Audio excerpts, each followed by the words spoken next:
2022년 6월 4일 인터넷 뉴스에 보니까 멕시코에서 구인 광고 유인해서 연쇄살인을 벌인 사건이 있었는데, 멕시코에서는 올해 2달간 여성이 2만 5천 명에 실종됐다는 그런 뉴스도 있고 해서 그 내용에 대해서 살펴봤습니다.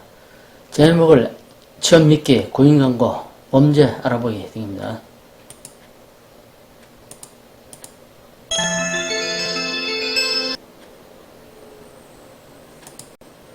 내용을 알아보겠습니다. 멕시코 수사당국은 최근 실종됐다가 시신으로 발견된 30대 여성의 살해 용의자로 2명의 남성을 체포했습니다.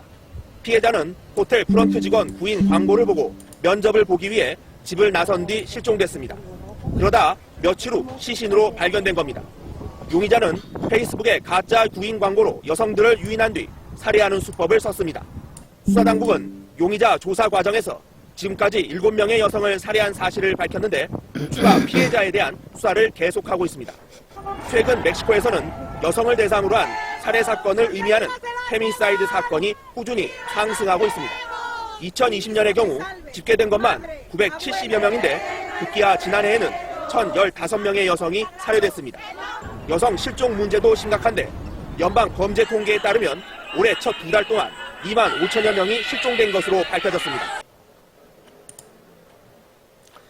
인터넷 뉴스 보니까 올해 2달간 실종 여성이 멕시코에서 2만 5천 명이 실종됐다고 합니다.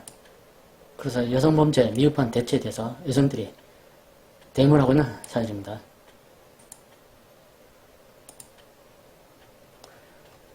기사 내용을 살펴보면 멕시코 동부 베라크루즈 검찰이 실종된 여성, 30대 여성이 살해 용의로 그리크 로만의 1명을 체포했는데 총 2명.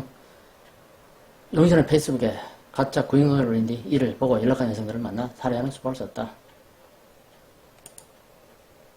대한민국에도 이런 유사한 사건이 있었는데,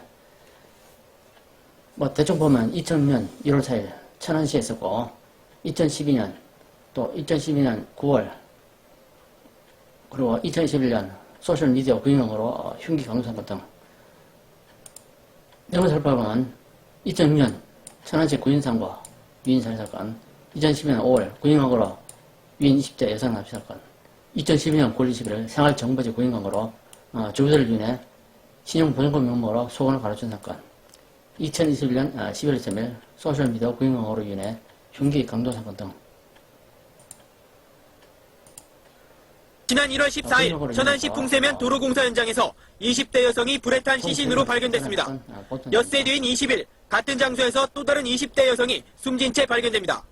이른바 천안 연쇄살인 사건의 피해 여성들은 생활정보지에 실린 구인 광고를 보고 나섰다가 변을 당했습니다. 경찰은 유력한 용의자로 34살 명모 씨를 붙잡아 조사하고 있습니다. 명 씨는 인천 지역 생활정보지에 과외 구직 광고를 낸 20대 여성에게 딸의 과외 공부를 맡기겠다며 접근해 차로 납치한 뒤 금품을 빼앗고 성폭행하려는 혐의로 지난 12일 경찰에 붙잡혔습니다. 천안 연쇄살인 사건의 혐의점은 경찰 조사를 받는 과정에서 드러났습니다. 무엇보다 경찰은 범행 수법이 동일하다는 점에 주목하고 있습니다. 수법이 유사하지 않습니까? 광고, 교차로 광고를 내서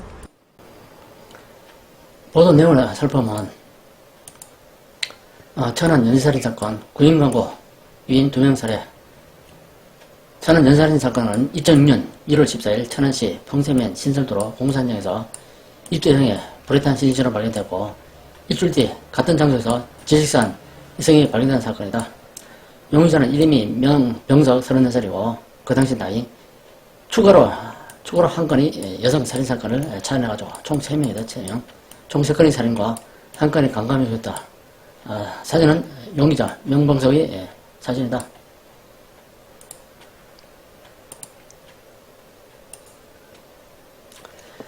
시민 개인 한 사람이 범죄에 대한 감정을 키우고 대처력을 키워 범죄 희생자가 되지 않겠다는 결의가 필요하다. 그래서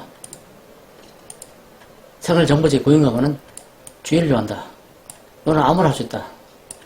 구인광고 범죄는 개인정보 탈취, 금품 탈취, 보이스피싱, 범죄 가동, 또 강도, 살인 등 범죄가 다양하다.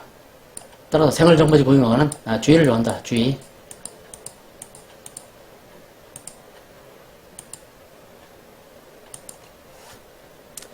고육자의 절박한 심리를 이용한 거짓 구인하고 높은 급여 등 조건을 제시, 실제로는 학원 수강생 모집, 가맹점 홍보 등, 그리고 구육자의 개인정보 수집, 택배업소 다단계 등 불법적인 일자리 소개, 또 보이스피싱, 피해금 인출에 가능한 유인 등 보통 내용이 전부 정상이 아니다. 정상이 아님을 알 수 있다. 그래서 구인광고 유인 범죄 예방법이다. 하여튼 제대로 된 일자리를 구해야 된다. 직업을 통해서 자기비도로 공단 수석 회사 일자리를 구하자.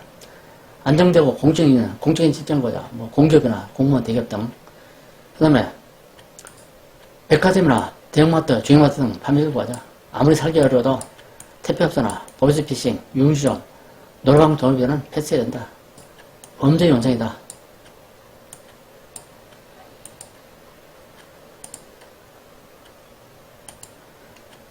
그 다음에 구인광고 유인 범죄 예방법이라 했는데 할 수 없이 알바나 소기업 취업을 한다게 된다면 어떻게 할 것인가? 알바 소기업 취업은 사전에 답사해서 확인한다. 면접 보는 직전 사전에 정보를 확인한다. 면접 가기 전 가족 지인들에게 알린다. 면접 전 친구나 가족을 대동한다. 면접 전 본인의 동선을 가족 지인들에게 실시간으로 전송한다. 면접 장소가 개인 주거공간, 개인 오피스를 등 경우 포기한다. 그리고 여기서 중요한 게 소기업, 소정기업, 종업원 5명 이내 이런 취업은 되도록이면 패스하라.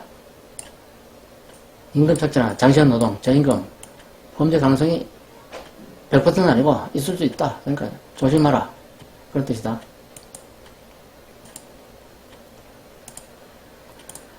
취업 사기인데 취업을 시켜줬다면서 청탁금, 로비자금, 접대비용 등 금품을 요구하는 경우에는 사기일 가능성이 매우 크다. 인감, 통장 비밀번호, 등본 등 개인정보를 과다하게 요구하는 회사는 피해라. 채용 공고가 정확한지 고용노동부에서 운영하는 워크넷 등을 통해서 확인하였다.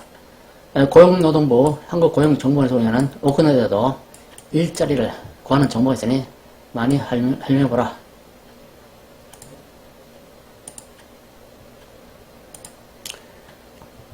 위에서 언급한 것 같이 첫 번째, 개인정보를 요구하는 유형. 이런 회사 일단 패스해야 된다. 개인정보 탈취 유형, 개인정보 수집만을 위한 허위 구인광고, 등본, 인감 등 민감한 개인정보를 요구, 사이트가 제대로 연결되지 않은 채용광고, 인사 담당자의 신원이 확실치 않은 채용광고, 고소를 미끄러운 채용광고. 다음에 두 번째, 돈을 요구하는 유형. 일단 이런 회사 걸어보자. 패스해야 된다. 금전 탈취 유형, 월급 계좌 확인을 빌미로 계좌 비밀번호를 묻는 회사, 통장 또는 신용카드 발송을 요구, 교육비, 빚분 투입 명목으로 결제를 요구, 취업 활성을 준자의 금품을 요구, 내가 건든 통장이 대포 통장으로 사용되었을 경우 범죄자 유명까지 있을 수 있다.